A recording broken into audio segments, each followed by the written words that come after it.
Hello guys, మేము కొద్దిసేపట్లో అయితే శ్రీలంకలో ల్యాండ్ అవబోతున్నాము.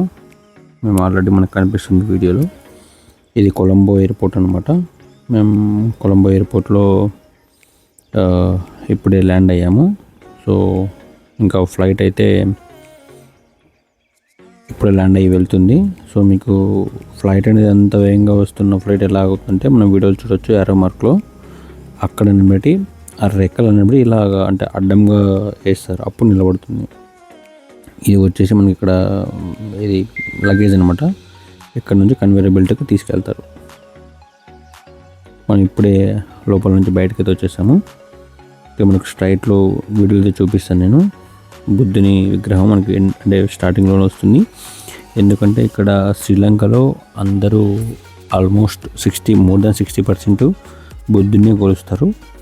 సో అందుకోసం అక్కడ ఎయిర్పోర్ట్లో అయితే బుద్ధుని పెట్టారు. ఇది ఎగ్జిట్ పాయింట్ అనమాట. మనం ఇక్కడ నుంచి బయటకు వెళ్ళచ్చు. అంటే డైరెక్ట్గా వెళ్ళలేదు. మనం అక్కడ ఫస్ట్ ఇమిగ్రేషన్ ఉంటుంది. ఈ ఇమిగ్రేషన్ కంప్లీట్ చేసుకోవాలా. ఆ ఇమిగ్రేషన్ దగ్గర ఒకవేళ వీడియో అలౌ చేస్తే నేను తీస్తాను. వీడియో అలౌ చేయకపోతే నేనైతే వీడియో తీయలేను.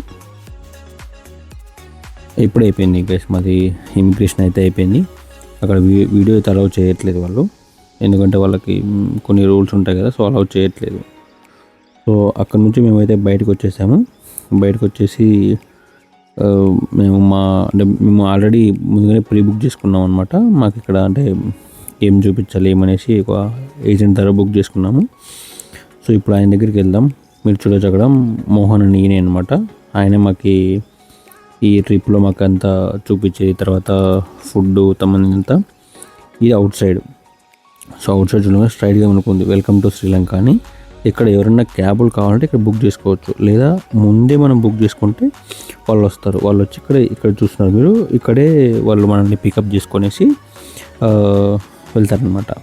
ఒకవేళ లేకపోతే ఇక్కడ లోకల్లో అయినా కూడా డైరెక్ట్గా వచ్చేసినా లోకల్లో అయినా అంటే ఆటోకి లేకపోతే క్యాబులు బుక్ చేసుకుని వెళ్ళచ్చు. మేమైతే ఆల్రెడీ ముందే బుక్ చేసుకున్నాం.